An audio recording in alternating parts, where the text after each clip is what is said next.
Bruchim haboim. Welcome everyone. We're about to begin Be'ezras Hashem together on Daf Pei Gimel Amud Beis. Starting with Pei Gimel Amud Aleph, 17 lines from the bottom, a little more than halfway down the Amud. Until now, the Gemara is discussing different ways of measuring the Saw. We have the Bamidbaris, we have the Yushalmis, and subsequently we had the Tziparis.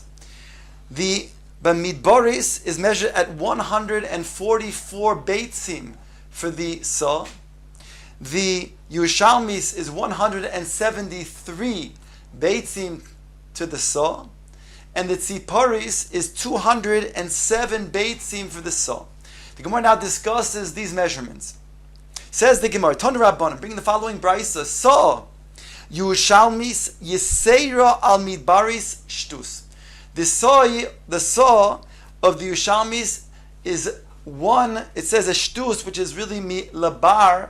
We measure it as 1/5. It says it's 1/5 more than the midbaris, and since the midbaris is 144, so a fifth of that would be again 29 of the 144, giving us a total of 173. Vishel Tziparis, which we said is 207 Beitzim to the Saw. Yisera al Yushalmis Shtus is a fifth more than Yushalmis, and we said the Yushalmis is a 173rd Beitzim. So if you have a fifth of that, which is 34, you'll come out with the 207 Beitzim of the Tziparis. Nimtzeis, the Brisa concludes, Shel Tziparis Yisera al Midbaris Shalish, that the Tziparis is greater than the Midbaris a Shalish. And this has to be understood. The Gemara now tries to work this out. What do these words of the Brisa mean? Shalish deman. What Shalish are we talking about? Ilema Shalish did Midbaris. If you're going to say a third of the Midbaris measurement, then Michti Shalish de Midbaris Kamahave. What is a third of the Midbaris? That's Arboim V'Tamya. It's 48. V'ilu oitfo shisim v'tlas. But the difference between the two is really going to be 63. So that's not even close. Says the Gemara, ve'el shlish du Yushalmis. Maybe it means a third of the Yushalmis. So that's closer, but that's also not going to be the same amount. Shlish di do kama have. What is a third of itself, of this Yushalmis? Chamshim v'tamnin nekitilsa. 57.6, a little bit more, less than 58. So 57.6 comes out to be that third. V'ilu oitfa shesin v'tlas. Yet the difference between the two, we said, is 63. So again, it's closer, but it's still a disparate number. Ve'elo de tzipari. Rather, you'll say it's coming from the tzipari. Shalish dido. What is the third of the tzipari? Kamahave shivin nikichado. That comes out to be 69. V'ilu oitfos samech gimel. Yet we said the difference between the two is 63. So again, that's a disparate number. That's not going to be even the same. Ella, what was the kavana here? Amar Rabbi Yirmiyahu hachi kamar. This is the kavana of the brisa. Again, when the brisa states these words, that nimtzei shtiparis yiseira al miboris shlish, it means the following: nimtzei Sa'a shel tzipari, Yisera al mibaris. The saw of tziparis, which is more than the mibaris, which is going to be 63, is karov l'shlish shala. It's close to the third of it, of the tzipari, which we said is going to be, which would be, a shlish of that would be 69. So that would be close to the 63. The shlish shelo karov lemechza hamidbaris, and a third of that would be close to half of the midbaris. The midbaris is 144. Half of that would be 72. So then you have 72 being close to the 69. That's how Rabbi Yirmiyahu wants to explain this expression of the brisa. Maski for Ravina, but Ravino asks, that's only going to be close. We don't have that listed like that in the Brisa. Midi karov ketoni. Does it state that it's close and also close? the way you just explained it, that it's close to the shlish of it, which is 69, and that's for it's the 63, which is the difference is close to the 69, and then you say, but that itself is close to the 72. He says that's not what's stated here in the Brisa. Again, the Brisa states, Nimtze shel tziporis yeseira al midbari shlish. It doesn't talk about being koroiv. Elo omar Ravina hachi ka'omar. Ravina explains the Brisa's words as follows. Nimtze shlish shel tzipari. The shlish of a tzipari, we said, is going to be 217 is tzipari, and a shlish, a third of that, comes out to be 72 and 0.3. B'va'oidoyos shel Rebbe. If you go with the oidoyos of Rebbe, which is going to be the additional 1/20th of a beitzah. That's how Rebbe explained it before. Yeseira al mechza shel midbaris shlish beitzah. Then this will be the there will be the seira al mechza shel midbaris on half of the midbaris, which is again 144. Half of that is 72. So it'll be a shlish beitzah, and that's exactly the same amount. In other words, again, the amount of the tzipari, the way that Rebbe calculated it with an additional 1/20th, that came out to be, we said 217. A third of that would be 72.3, 72 and a third beitzah. And the amount of chetzi midbarios is 144, half of that is 72. The difference is a shlish beitzah. So that's exactly what the Brisa is coming to say according to this explanation of Ravina. Nimtze shlish. Nimtze shor is yisera al mibor shlish. It's just a third of a beitzah more. It's 72.3 versus 72. Now the Gemara brings a brisa in regards to then taking out the challah of a dough. Tonu rabbanan reishis arusoseichem. It states in the Torah, it says the beginning, the first of your dough, then you shall take your challah out. On top of Pei Gimel Amud Beis, Kidei arisoseichem. The Brisa explains it means Kidei arisoseichem, your arisos, your bread, your dough. V'kama as isoseichem. What is your isa? Kidei isas hamidbar. That's the isa of the midbar, the dough of the midbar. V'kama isas hamidbar. How much is the dough of the midbar that we're referring to when we got the man, that amount that we ate on a daily portion? D'chsiv, it states in the pasuk, V'ha'oimer asiris ha'efahu. The oimer is an asiris ha'efa. Now, an efa itself is 3 saw. So therefore, in a series of 3 saw would be 3/10 of a saw. Now the Gemara brings how that factors into the following. Mikan Amru. From here they said, the sages learned, Zayin revoin kemach ve'oid chayeves bechala. 7 revoin and a little bit more is what a person is obligated to take out from his dough, the portion called challah. How do we get to this 7 revoim? The following calculation. We say 1 saw equals 24 reva. And therefore, if we say then that the asiris ha'efa was, we said 3/10, so if you multiply that to 24 for the rava, then you'll get to be, the calculation is 72 over 10, and that comes out to be 7 and 1/5, and that's what it's saying over here. Mikan amru shiva revoim, 7 revoim, kemach v'oid, and a little bit more, and a 5th is chayavet bechala. Shehein, what does this calculate to be? Vav shel Yerushalmis. Shehein hey shel tzipori. Vav shel Yerushalmis. We said the Yerushalmi is essentially, if you have the midbari, we learned on the previous Amud, the midbari is, the Shalmi is 1/5 more than the midbari. So if you have 6 midbari, then it comes out to be 5 Yerushalmis, because 6 midbar, if you have 5 midbaris, then 5 midbaris, 6 midbaris, then 5 of those of the 6 midbaris comes out to be then again 1/5 more of a midbaris is the Yerushalmis. So if you have 6 midbaris, that comes out to be 5. That's right, it comes out to be 5 Yerushalmis, because 5, if you have 1/5 for 5, then you get a whole 1. That will give you the 6 midbaris. So again, 6 midbaris is 5 Yerushalmis, and therefore it comes out to be what it's saying over here, Shein Vav Yerushalmis. Shehein Shel Chamesh Tzipari, and then we say that the Tzipari is 1/5 more than the Yerushalmis. So the Yerushalmis that we just said is going to be 6. So then 1/5 more.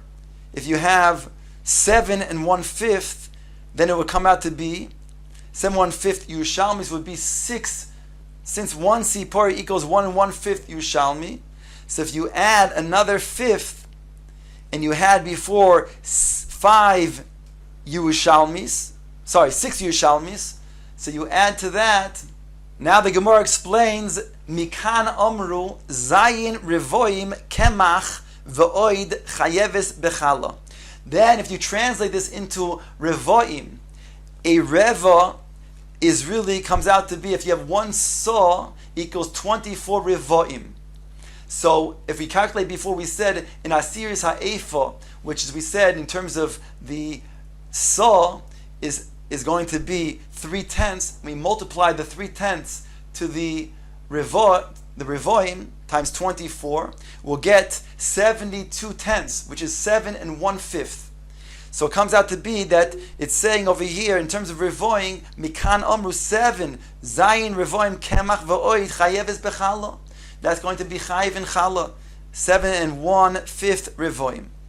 And now the Gemara further translates this to, that's in terms of the Bavli. So it says Shehein Vav Shel Yerushalmis, not Bavli, the Midbaris. Shehein Vav Shel Yerushalmis. This Midbaris that we just said is 7 and 1/5.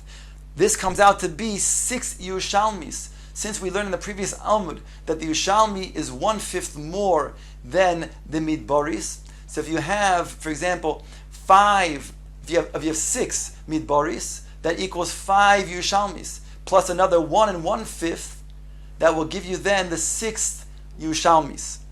The Gemara now says also Shehein Hey Shel Tzipari. You translate this to Tziparis, which again we said in the previous Amud is 1/5 more than the Yerushalmis. So if 6 Yerushalmis, that will equal to be then 5 Tziparis.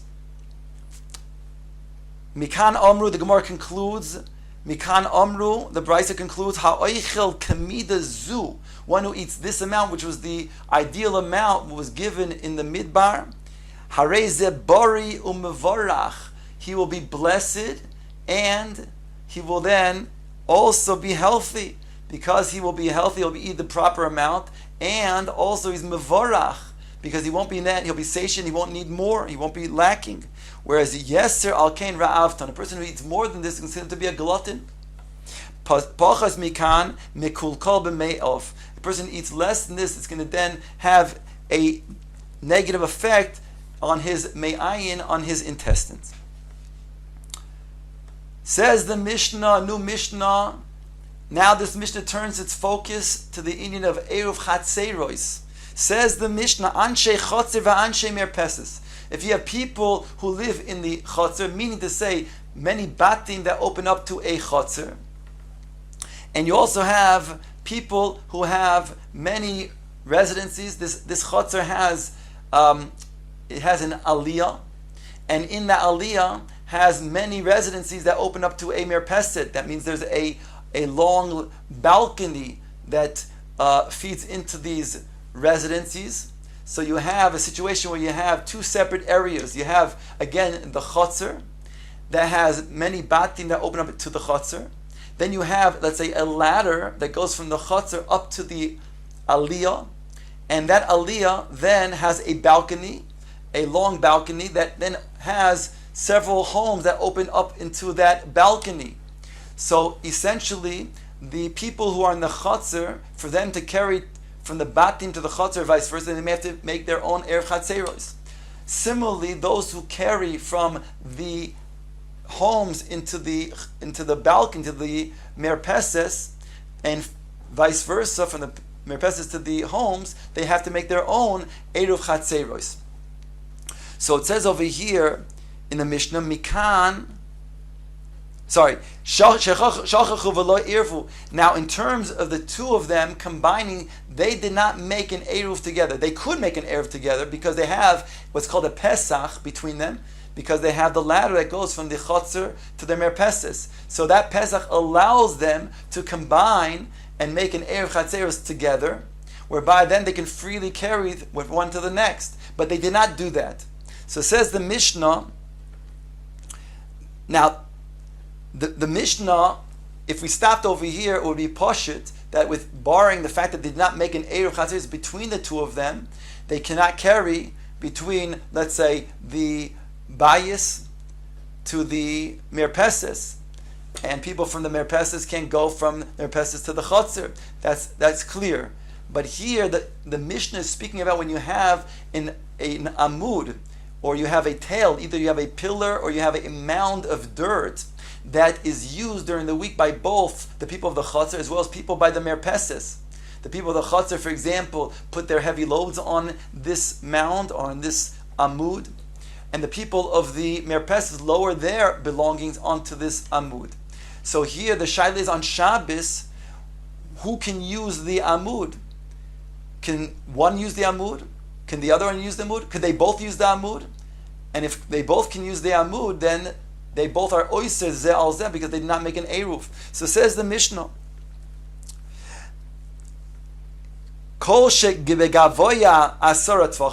this Amud, if this pillar is going to be higher than 10 Tfachim from the Chatzar, but within 10 Tfachim of the Merpeses, then it's Lemerpeses, then it has the easy access by the Merpeset, and therefore the principle is the one who has more easy access, it's Noyach for that Chatzar, or in this case the Merpeses, and it's kosher to the, in this case the kosher to the Chatzar, then the one who gets precedence, the usage over it on Shabbos is the Merpeses, is the one who has Noyach, more easy Kala access. Pachos Mikan, if it's less, however, within 10 Tfachim of the Chatzar, and it's also within 10 Tfachim of the Merpeses, then it's L'Chatzar to the Chatzar and the Merpeses. It means, therefore, they both have easy access to this Amud, and therefore, they both are Oyser one on the other, because they didn't make an adjoining Erev Chatzeros. The Mishnah goes on to say examples of this. Chulios habor v'hasela. If you have a bore, a pit, and they dug out where they put around the pit then mounds of dirt, or you have a sela, a large rock, shehein gevoyin asara tfachim. These are again higher than 10 tfachim from the ground of the chatzar, but within 10 tfachim of the merpeses. Then lemerpeses, then this cholios habor or the sela will then have access more easily to the merpeses, and therefore they can go ahead and bring their belongings from their merpeses onto the sela or the cholios habor, whereas the people from the chatzar cannot. Pachos mikan, if it's less than asar tfachim from the ground, but it's also within asar tfachim of the merpeses, then lechatzer means lechatzer as well as the merpeses, and again they will be oiser this one on the other one. Ba'med dvar mamur, when is this so that's going to be shaykh to, let's say, the merpeses?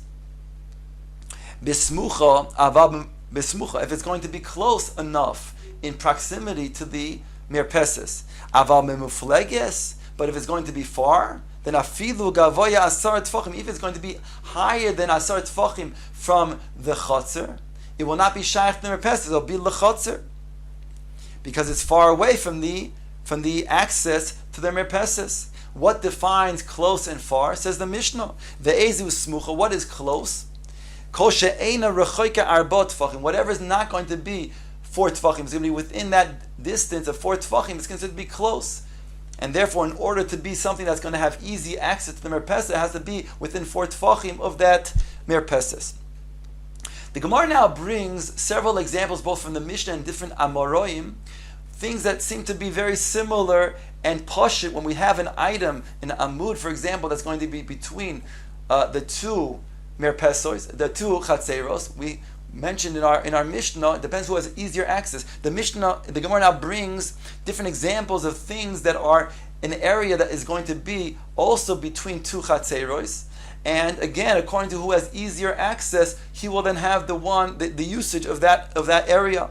Says the Gemara, Pshita, it would be straightforward, be obvious, Lezeh Pesach, Lezeh Pesach, if each one has a Pesach to the thing that is in between, the area that is in between the two chatzeros, Hainu Chaloin Sheben Shtei Chatzeros, that would be a case of a Chaloin between two chatzeros, and there, each one who has a Pesach to this area will then aser, just like it will aser the top of the mechitza between the two of them, because each one has access.